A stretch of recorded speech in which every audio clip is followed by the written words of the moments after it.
बहुत बहुत स्वागत है इस खास कार्यक्रम में जहां पर हम बिहार इलेक्शन के बारे में बात कर रहे हैं। बहुत चर्चित मुद्दा है पूरे देश में और हमारे प्रदेश में भी।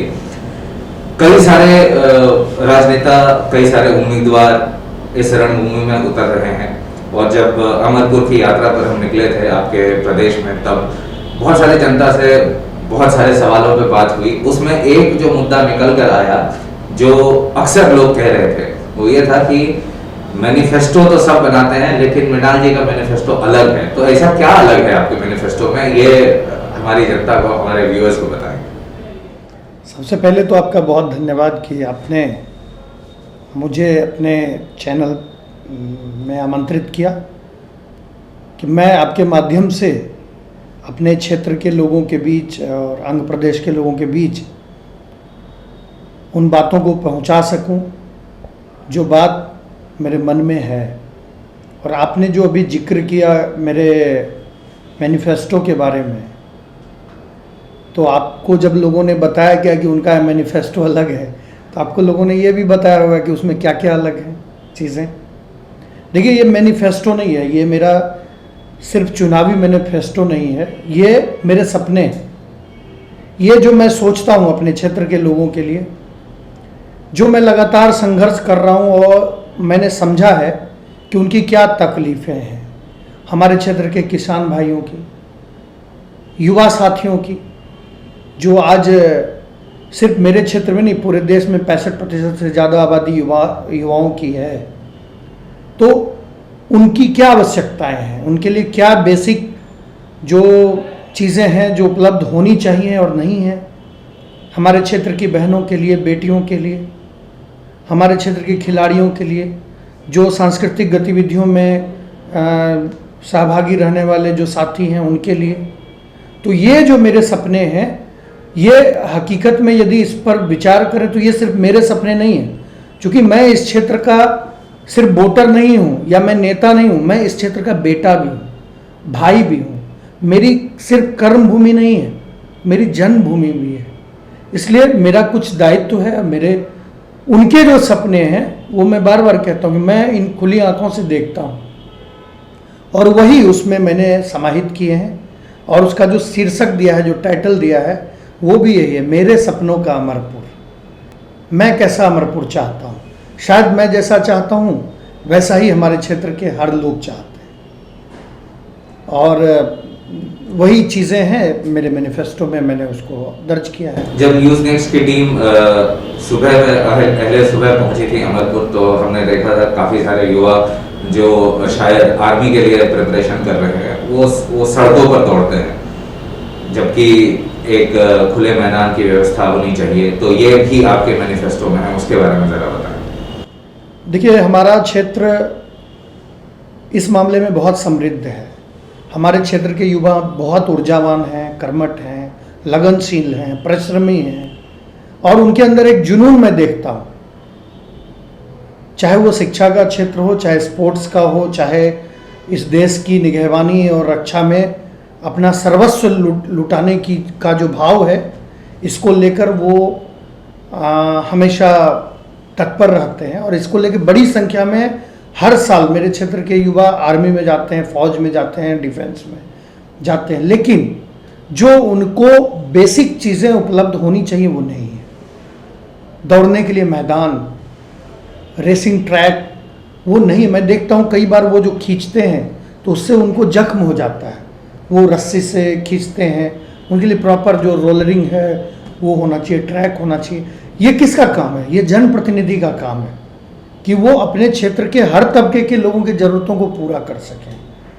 तो मैदान की मरम्मती होनी चाहिए, मैदान वातावरण हो, खेल का। मेरे क्षेत्र में वॉलीबॉल का बहुत क्रेज और नेशनल और इंटरनेशनल तक खेलने के लिए जाते हैं। हमारे क्षेत्र में कई ऐसे, चपरी है, महोता है, हमारे अंग प्रदेश की तो खैर पूरी टीम ही है एक, जो उधर जाते हैं। शंभूगंज का जो क्षेत्र है वहाँ फुटबॉल का माहौल है, वहाँ पर कुरमा, बंसीपुर, इस क्षेत्र के लोग जो हैं, मतलब शंभूगंज प्रखंड के लोगों का फुटबॉल से जुड़ा है, लेकिन कोई भी ग्राउंड नहीं है। क्रिकेट तो इस देश का जुनून है, लोगों के, युवाओं के, खिलाड़ियों के मन में क्रिकेट की एक अमिट छाप है, लेकिन अच्छा स्टेडियम हो, वातावरण हो, लेकिन ये संसाधन है जो स्पोर्ट्स के माध्यम से भी हम उसको जोड़कर युवाओं का विकास कर सकते हैं। और आज तो पहले लोग बोलते थे कि पढ़ोगे लिखोगे तो बनोगे नवाब, खेलोगे कूदोगे तो होगे खराब, लेकिन अब ये किंवदंती नहीं रही। अब तो लोग खेल के क्षेत्र में भी नाम कर रहे हैं, मान कर रहे हैं। और मेरी भी इच्छा है कि मेरे क्षेत्र में जो पोटेंशियल है, जो प्रतिभा है, शिक्षा के अलावा जो स्पोर्ट्स के क्षेत्र में जाना चाहते हैं, तो उनका व्यापक विकास हो। और इसके लिए मैंने अभी एक APL टूर्नामेंट को लॉन्च किया था, अमरपुर प्रीमियर लीग, लेकिन दुर्भाग्यवश अभी कोरोना की वजह से वो स्थगित करना पड़ा। बेहतरीन आयोजन होता और उसमें यही भाव था, चूँकि ड्यूस बॉल से क्रिकेट जो है धीरे धीरे विलुप्त हो रहा है, तो हम लोगों ने ये इवेंट रखा था कि चुन के अपने विधानसभा की सर्वश्रेष्ठ टीम बनाकर और उनको हम लोग स्पॉन्सर करते और वैसी प्रतिभा को आगे बढ़ाकर ड्यूस बॉल से और उनको स्टेट और नेशनल भेजने के योग्य बनाने के लिए कोचिंग और ट्रेनिंग की व्यवस्था करते। ये हमारी योजना थी। जब युवाओं की बात होती है तो इस बार हमने ये भी देखा है कि क्षेत्र की जो बालिकाएं हैं वो भी बढ़ चढ़कर आगे हिस्सा ले रही हैं खेल कूद में, या फिर जो आर्मी के चयन होता है या फिर जो सुरक्षा बलों का जो चयन होता है उसमें भी बढ़ चढ़कर हिस्सा ले रही हैं। तो आपके मैनिफेस्टो में एक बड़ी ही अच्छी बात मुझे देखने को मिली, वो है बालिकाओं के लिए विशेष आत्मरक्षा शिविर। तो ये किस तरह का शिविर होगा, उसमें क्या होगा, उसके बारे में बताएं। देखिए, आज जो है, पहले लोग कहते थे फूल नहीं चिंगारी है, पहले बेटियों को लोग थोड़ा अलग नजरिए, लेकिन आज मैं कहता हूँ कि फूल नहीं चिंगारी हैं, ये भारत की नारी हैं। ये हमारे भारतवर्ष की बेटियाँ आज चांद पर जा रही हैं। आज अभी जो देश के बॉर्डर पर जो है अग्रिम पंक्ति में खड़ी है, जो बॉर्डर ऑफ एक्चुअल लाइन है वहाँ पे खड़ी है और चांद पर जा रही हैं, आज फाइटर प्लेन उड़ा रही हैं। तो आज कहाँ कम है। तो हमारे क्षेत्र की बेटियां बहनें आगे बढ़ें, उनके लिए हम लोगों ने सोचा है कि आज एक कोई अच्छा महाविद्यालय नहीं है लड़कियों के लिए।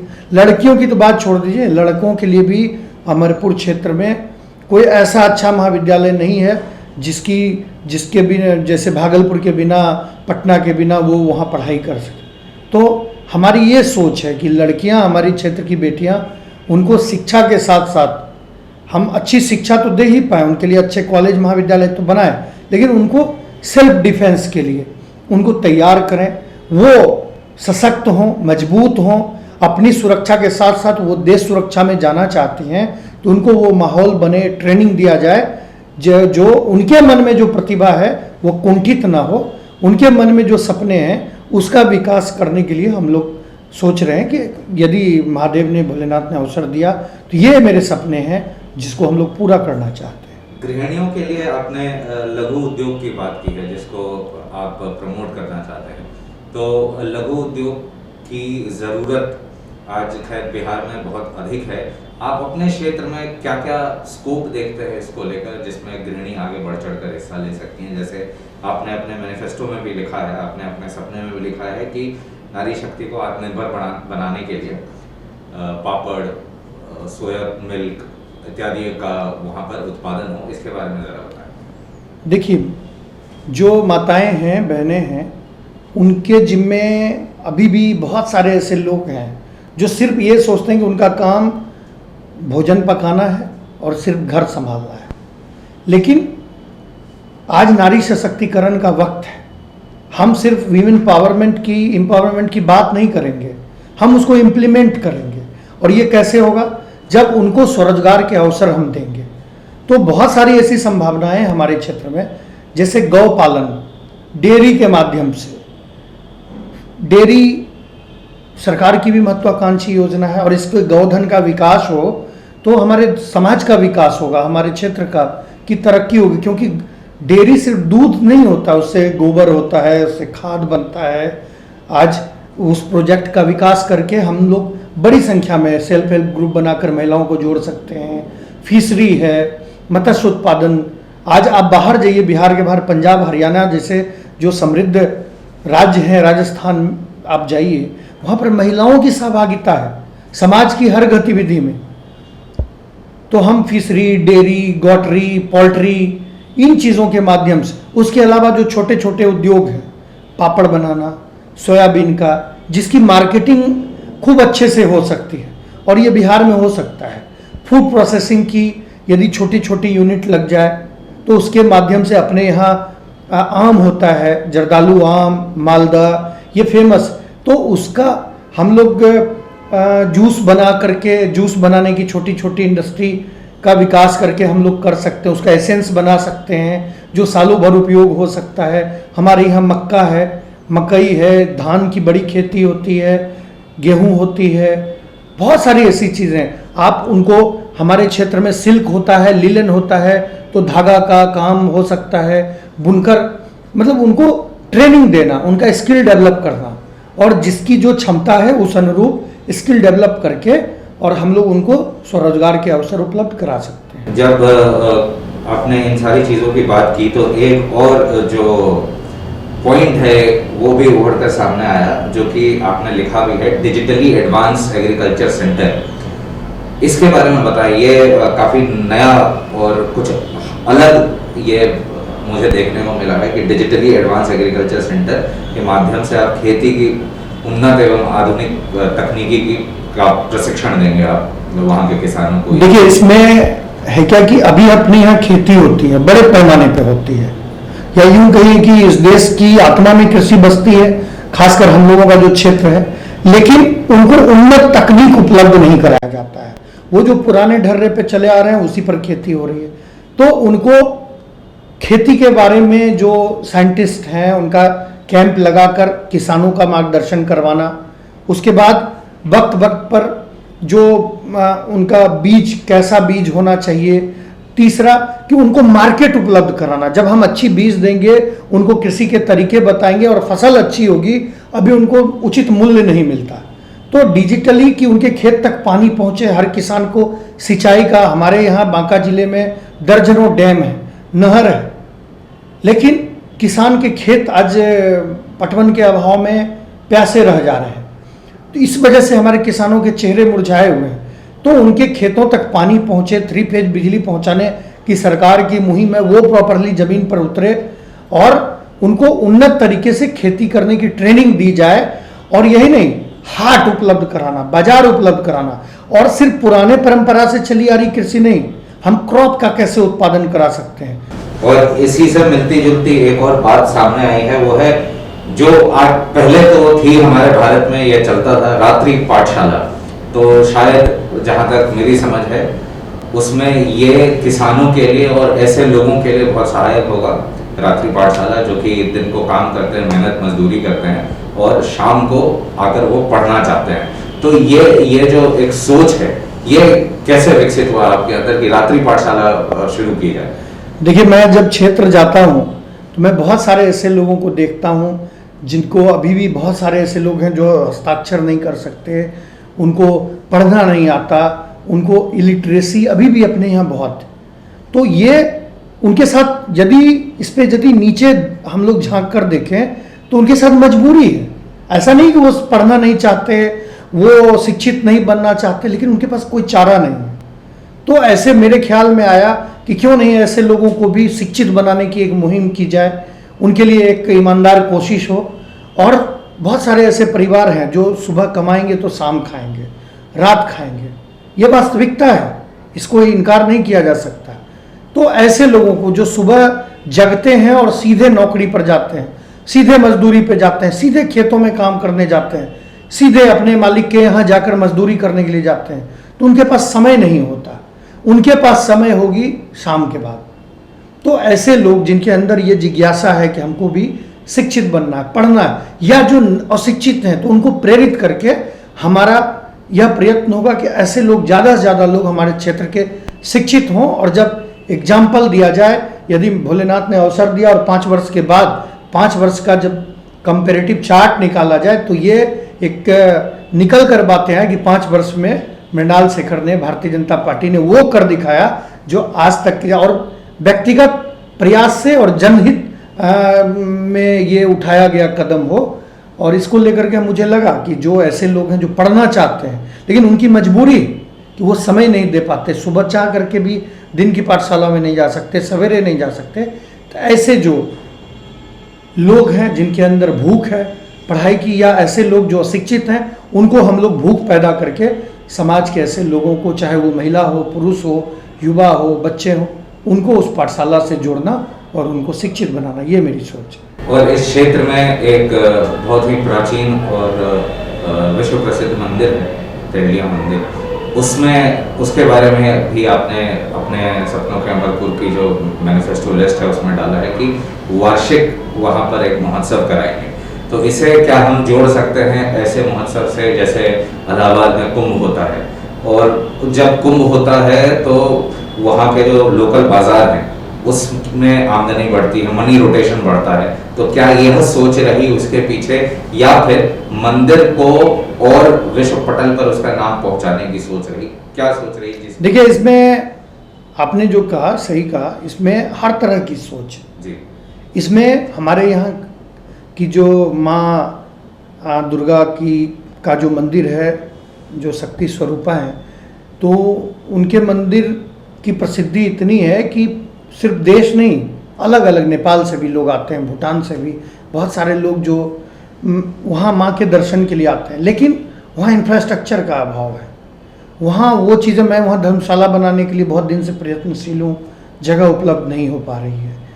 तो ये चीज़ें कि उस मंदिर की जब प्रसिद्धि इतनी है, पूरे देश से लोग आते हैं, और दुर्गा पूजा के अवसर पर तो आप जाएंगे तो आपको तिल रखने की जगह नहीं मिलेगी।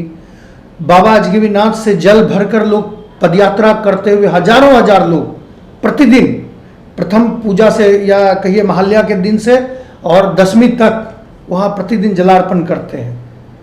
वहाँ माँ तेलिया के मंदिर के प्रति गजब की आस्था है लोगों को। माँ सबकी इच्छाएं पूर्ण करती हैं, तो माँ के भक्तों की भी, मैं भी वहाँ का एक भक्त हूँ, तो मेरी भी इच्छा है कि वहाँ माँ तेलिया के मंदिर से जुड़ा हुआ एक महोत्सव हो प्रतिवर्ष, और उसके माध्यम से हम अपने क्षेत्र के जो सर्वगुण संपन्न लोग हैं, या यूँ कहिए कि जिनके अंदर कोई भी प्रतिभा है, तो उसके विकास के लिए एक प्लेटफॉर्म देना।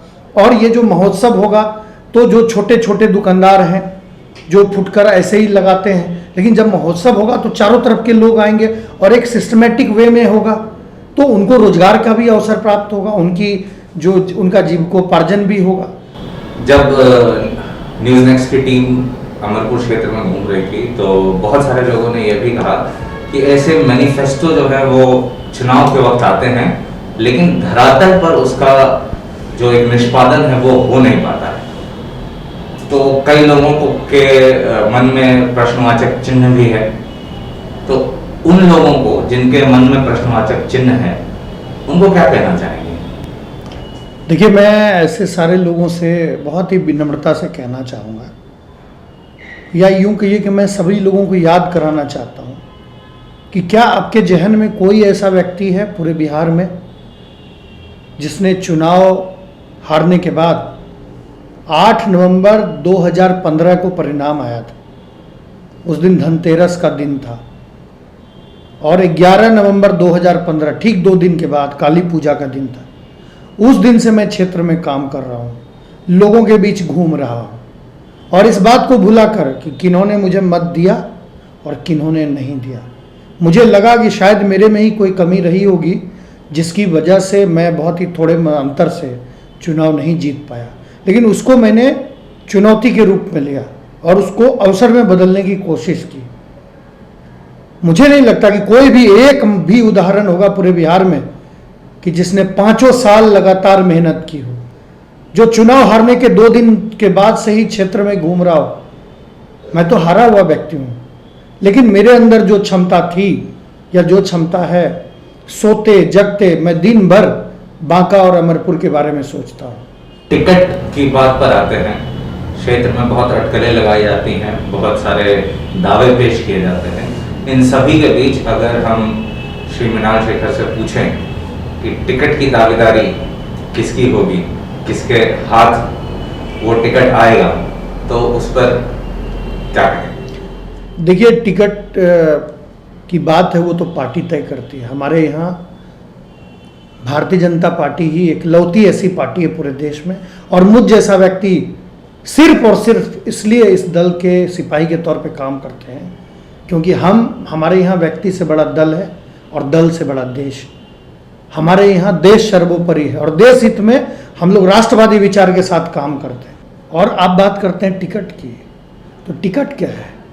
हाँ, ये जो जीता हुआ प्रतिनिधि होता है तो उसके अंदर ये मेरे पास जो पेन है तो इस पेन में जीत का इंक नहीं भरा है, और जिस दिन इसमें वो इंक भर जाएगा लोग आशीर्वाद देने के लिए तैयार हैं, शुभकामनाएं मिल रही हैं। और इस बार पार्टी ने अवसर यदि दिया तो जब इसमें वो इंक भर जाएगा तो एक इच्छा है, जो सपने, मैं बार बार कहता हूँ, जो सपने हैं उसको पूरा करने की चाहत है। क्योंकि जब आदमी के पास ताकत नहीं होती तो बहुत कुछ आप चाह करके भी नहीं कर सकते। चुनाव हारने के बाद भी जो संभव था वो हमने किया, नो एंट्री लगवाया, किसान महापंचायत लगाकर वहाँ पर जो बांध की समस्या थी उसका समाधान कराया, बिजली बिल गलत तरीके से आ रहे थे तो उसको सुधार कराया, बहुत सारी पोल तार लगवाना, ट्रांसफार्मर लगवाना। जब भी वहाँ पे सुखाड़ की स्थिति हुई तो माननीय कृषि मंत्री जी से मिलकर ऊपर के माननीय मुख्यमंत्री जी के यहाँ आग्रह अपील करके क्षेत्र को सुखाड़ घोषित कराना, बहुत सारे संघर्ष करता रहा मैं। और मुझे पूरी उम्मीद है कि इस बार अमरपुर विधानसभा से भारतीय जनता पार्टी ही चुनाव लड़ेगी और रिकॉर्ड मतों से वहाँ से कमल खिलेगा। ऐसा राजनेता देखने को मिलता नहीं है जो क्षेत्र में जाके लोगों से ये कहे कि मेरे से भी अगर ज़्यादा योग्य उम्मीदवार हो तो आप उन्हें वोट दें, मुझे वोट मत दें। तो ये जो एक कॉन्फिडेंस है, इसको क्या हम कॉन्फिडेंस कहें या हम स्वेच्छा कहें या सोच कहें, क्या कहें? आपने सही कहा। मैं जहां भी जाता हूं, चाहे जिस भी गांव में जाता हूं, यहां तक कि मैं अपने स्वजातीय गांव में भी जाता हूं, मैं आपके चैनल पर बहुत ही बेबाकी से कहना चाहता हूं और कहता हूं, मैं हर जगह मैं यही तो कहता हूं, बदलाव कब होगा? जब हमारे प्रदेश में, हमारे क्षेत्र में वोट देने की कोशिश, वोट देने का आधार जाति ना होकर उसकी योग्यता होगी। जब आप कैंडिडेट की योग्यता देखेंगे, उसकी क्षमता देखेंगे, उसकी एबिलिटी देखेंगे, जिस दिन आप ये देखकर वोट देंगे तो हर दल अच्छे लोगों को टिकट भी देगा और नेताओं को काम भी करना पड़ेगा। और मैं इसलिए कहता हूं कि मुझसे भी कोई बेहतर कैंडिडेट हो तो उसको वोट दीजिए।